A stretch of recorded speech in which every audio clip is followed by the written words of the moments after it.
Bien. Il y a juste une coccinelle qui est en train de s'envoler. Ça n'a rien à voir avec le message. Hein. Ce n'est pas un signe, vous inquiétez pas, il n'y a pas de... Voilà. Est-ce que vous avez déjà réalisé tout ce qu'on peut faire avec le temps ?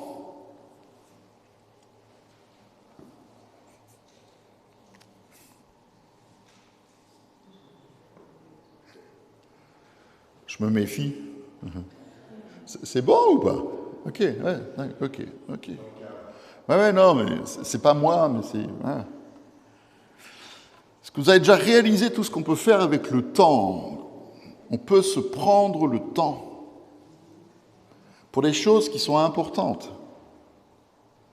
Ou alors on peut marquer le temps. On peut tuer le temps quand on s'ennuie.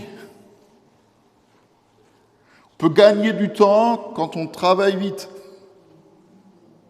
On peut même courir après le temps. Il y a des gens qui disent de plus en plus, le temps il passe tellement vite, et on court après le temps. Mais une des pires choses qu'on puisse faire avec le temps, c'est de le perdre. Il y a une petite fille qui est rentrée de sa première journée d'école maternelle, et elle a dit à sa maman, « Moi je perds mon temps à l'école, je ne sais pas lire, je ne sais pas écrire, je ne sais pas compter, et je n'ai même pas le droit de bavarder. » Donc elle a perdu son temps, elle perd son temps à l'école. Et dans le texte de ce matin, il est aussi question de temps, de faire quelque chose avec le temps. Je pense que l'institutrice ici présente pourra me dire si c'est vrai. On appelle ça une locution nominale. Ouais. J'ai regardé sur Google, donc pour ne pas me tromper. On peut faire quelque chose d'autre avec le temps, et Paul le dit dans la lettre aux Éphésiens, chapitre 5, dit la chose suivante, « Faites donc bien attention à la façon dont vous vous conduisez. Ne vous comportez pas comme des fous, mais comme des sages. Rachetez le temps, car les jours sont mauvais. C'est pourquoi ne soyez pas stupides, mais comprenez quelle est la volonté du Seigneur. Ne vous enivrez pas de vin, c'est de la débauche, mais soyez au contraire remplis de l'esprit. Dites-vous des psaumes, chantez des hymnes et des cantiques spirituels, chantez et célébrez de tout votre cœur les louanges du Seigneur. Soyez constamment reconnaissants pour tout, au nom du Seigneur Jésus-Christ. Et soumettez-vous les uns aux autres dans la crainte de Dieu. » Donc ce matin, on ne va pas perdre de temps, et j'espère que vous n'en perdez pas en venant ici, mais on va faire ce que Paul nous demande de faire, à savoir racheter le temps. On ne va pas courir après le temps, mais on va racheter le temps. Et Paul, il semble nous dire que le temps, le nôtre, il est tellement précieux, et il est tellement compté que nous ne devrions pas le gaspiller et gâcher les années de nos vies dans des choses futiles qui ne servent pas à grand-chose. En réalité, ça n'a rien à voir avec la longueur de notre vie. Paul nous conseille de racheter le temps, non pas pour qu'on ne le perde pas, mais parce que les jours sont mauvais. Alors je vais essayer de vous l'expliquer. Je vais essayer avec cette image. Chacun de nous a fait ou fait encore une liste de choses qu'il aimerait faire ou accomplir dans sa vie. Sous-entendu, avant qu'il meure. Okay ? Après, on n'aura plus le temps de faire ce qu'on a envie de faire. Moi, je ne sais pas, par exemple, visiter un pays particulier, ou alors nager avec les dauphins, courir un marathon, perdre 30 kilos, rencontrer une célébrité, ou alors sauter en parachute. Il y a toutes sortes de choses qu'on pourrait mettre sur cette liste. Et il n'y a rien de mauvais en soi. Surtout perdre 30 kilos s'il y en a besoin. C'est juste une liste d'envies, Un peu comme autrefois ça existait, je ne sais pas si ça existe encore, on faisait une liste de mariage quand on se mariait, et puis on mettait sur la liste en fait tout ce qui manque au ménage. Aujourd'hui, on veut des pépettes, d'accord ? On veut de l'argent, puis on peut en faire ce qu'on veut, mais à l'époque, moi je me souviens quand nous on s'est mariés, on avait encore une liste de mariage, et puis chacun venait acheter voilà, ce qu'il avait envie d'acheter. D'accord ? Dieu, il est d'accord avec ça. Il est d'accord qu'on ait une liste de choses à faire, mais en même temps, il nous conseille de ne pas être insensé au point d'oublier la chose la plus importante. Pour lui, peu importe si on a envie de nager avec des dauphins ou de sauter en parachute, pour lui, ce n'est pas important si on n'oublie pas la chose essentielle. La chose qui compte. Et la chose qui compte, c'est de ne pas être stupide, mais de comprendre quelle est la volonté de Dieu. Parce que tout ce qu'on peut mettre sur la liste des choses qu'on a envie de faire, ça peut être amusant, ça peut nous procurer de la joie, ça peut nous procurer du plaisir, mais comprendre ce que Dieu veut pour nos vies, c'est très, très, très sérieux. Et nous vivons, pour ceux qui ne le savent pas, ce que Paul nous dit. Rachetez le temps parce que les jours sont mauvais. On vit une période qui n'est pas drôle. Si vous ne le remarquez pas, moi je vous le dis, on vit une période qui est vraiment pas drôle. Ce sont des jours mauvais. Et c'est justement parce que nous vivons ces jours mauvais que nous devons savoir ce que Dieu veut faire en nous et avec nous.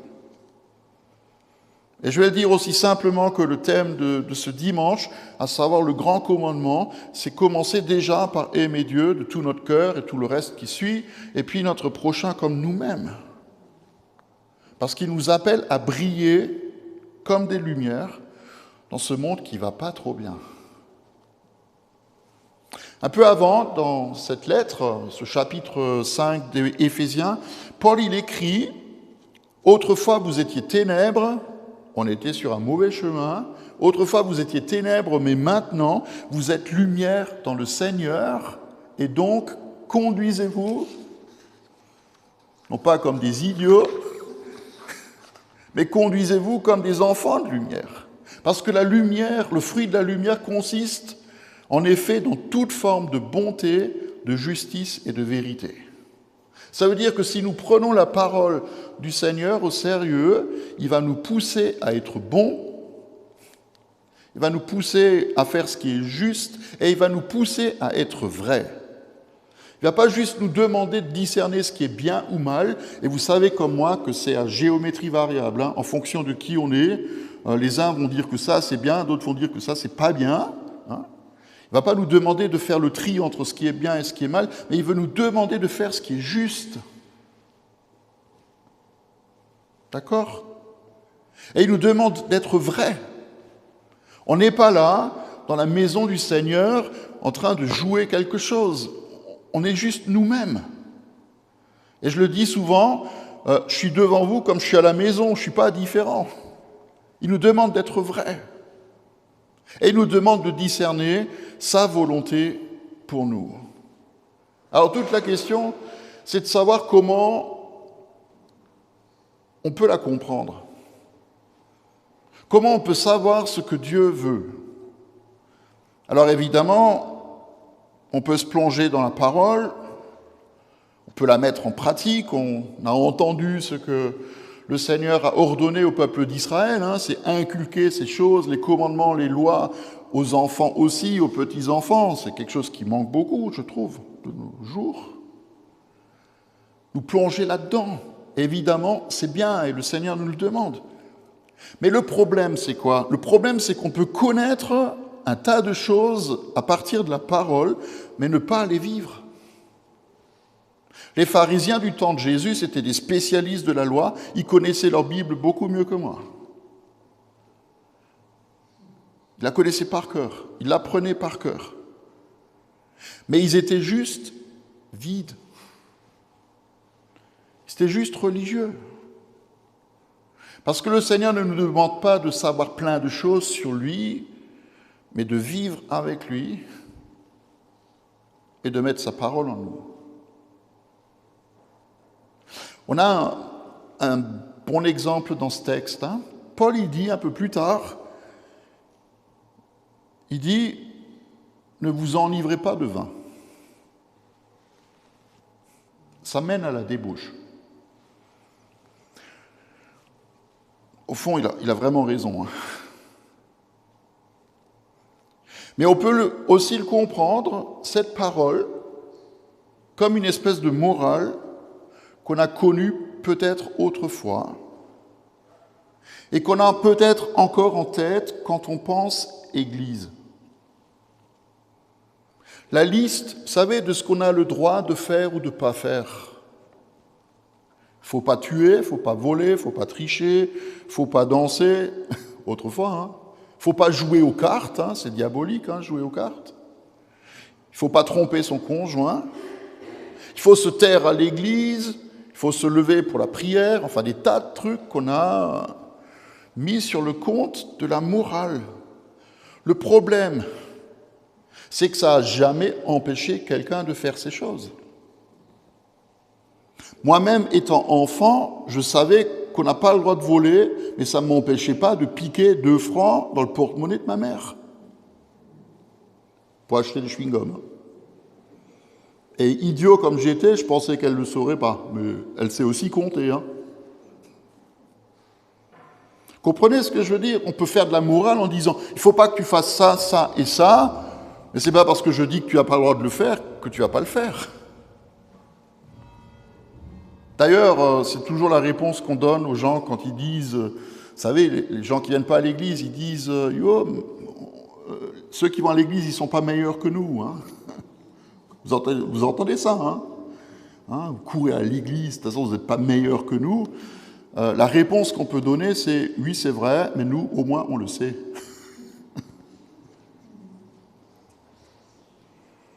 Mais ouais. Mais on a encore en tête cette image finalement de la morale chrétienne qui ne nous empêche pas, malheureusement, de pécher en cachette. Ok ? Et si on met trop l'accent sur « ne vous enivrez pas de vin, ça mène à la débauche », on oublie la suite de ce qui est dit. Mais soyez au contraire remplis de l'esprit. C'est comme le verset plus loin,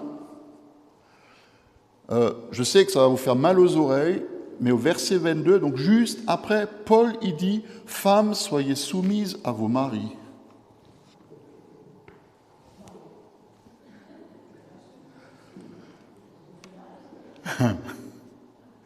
Vous pouvez venir vérifier, c'est écrit là. C'est « Soumettez-vous les uns aux autres dans la crainte de Dieu ». Et il dit « Femmes, soyez soumises à vos maris ». Et on pourrait s'arrêter là et dire « Eh ben voilà, dans 2022, cette période de MeToo et de tout ce qui est antisexiste et compagnie, les femmes vont se lever et monter des barricades. Femmes, soyez soumises à vos maris ». Et comme Nicole dit, on oublie la suite. Marie, aimez votre femme comme Christ a aimé l'Église et s'est donné pour elle. Vous comprenez? On peut s'arrêter à ne vous enivrez pas de vin, ça mène à la débauche, et on oublie, soyez au contraire remplis de l'esprit. On peut s'arrêter à femmes, soyez soumises à vos maris, et puis ça crée une révolution. Ou alors continuer à lire et dire « Marie, aimez votre femme », pas vos femmes, parce qu'il y en a qui en aiment plusieurs. « Aimez votre femme comme Christ a aimé l'Église et s'est donné lui-même pour elle. » Ça va? Les femmes, vous êtes rassurées? Bon. Est-ce que vous avez déjà vu quelqu'un qui est ivre? Comment est-ce que vous pouvez savoir s'il est ivre si vous n'étiez pas à côté de lui alors qu'il était en train de vider une bouteille de blanc, de rouge et de rosé. On peut le savoir à la façon qu'il a de marcher, de parler et de se comporter. Ce qui montre qu'une personne est ivre, c'est l'attitude et le comportement qu'elle a. Et on se rend bien compte que ce qui contrôle cette personne, c'est ce qu'elle a avalé. Elle n'est plus elle-même. Et Paul, il nous dit, voilà, si vous faites ça, vous allez tomber. Et il a raison. Soyez au contraire remplis de l'Esprit, ça veut dire que nous devons laisser à l'Esprit de Dieu prendre les commandes de notre vie si nous voulons connaître et faire la volonté de Dieu.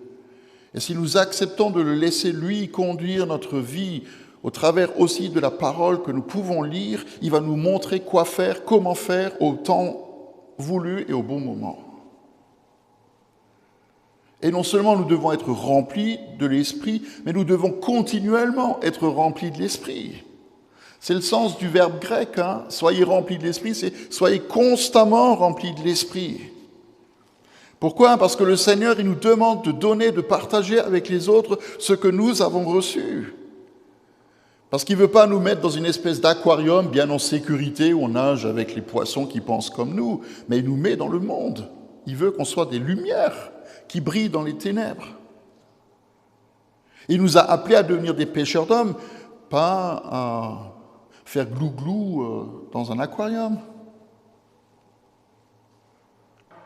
Il nous demande de donner et de nous donner pour la cause de Christ. Et pour ça, il faut qu'on soit constamment rempli de l'Esprit. D'ailleurs, je trouve que ce n'est pas un hasard, mais nos frères juifs, ils fêtent aujourd'hui le dernier jour de la fête de Sukkot, la fête des huttes, la fête des tabernacles. Nous, cette semaine, on a été invités chez quelqu'un qui avait construit sa soukha, donc sa tente, dans son jardin, et puis on a mangé sous la tente. Heureusement qu'il a fait doux, hein.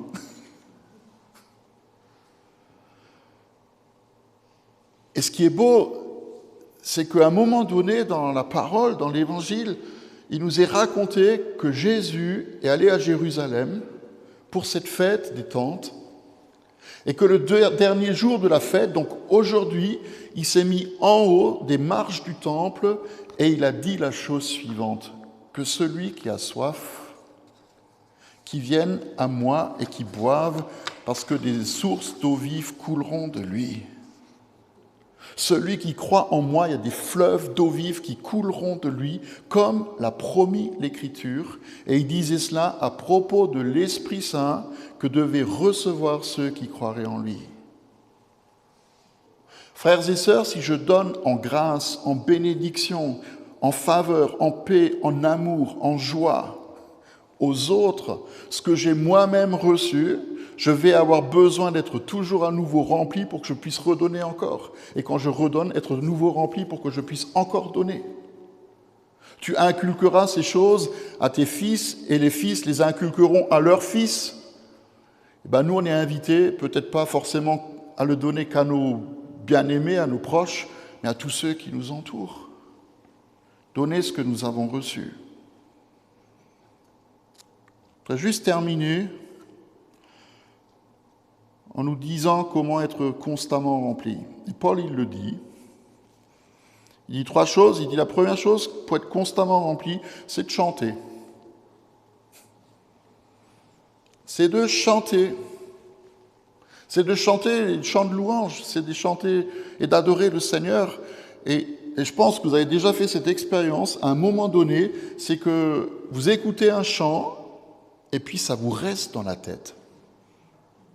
Alors ça peut être Schlaver sur STFM, je veux dire, puis tout le temps, toute la journée, tu as oum papa, ting ting ting dans la tête, mais ça peut aussi être un chant de louange, quelque chose qui te reste et puis ça reste dans ta tête et ça chante en toi.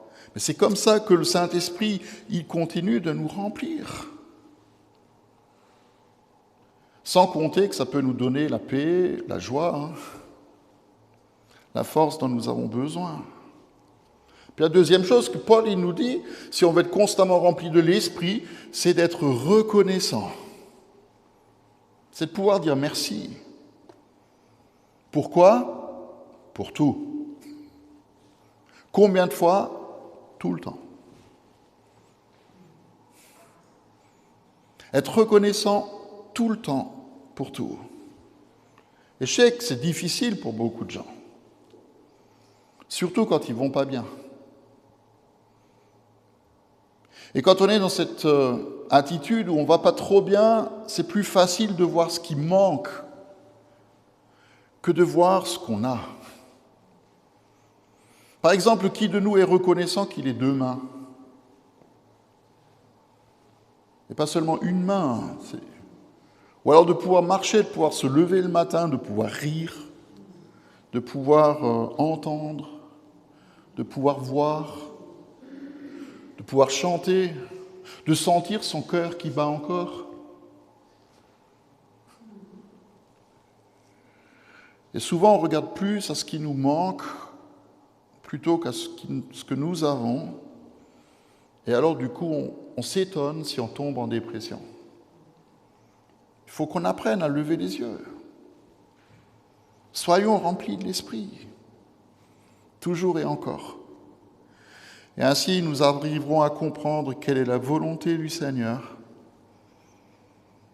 et comment nous pouvons aussi, en nous soumettant les uns aux autres, marcher dans la voie que le Seigneur a ouverte pour nous. Amen.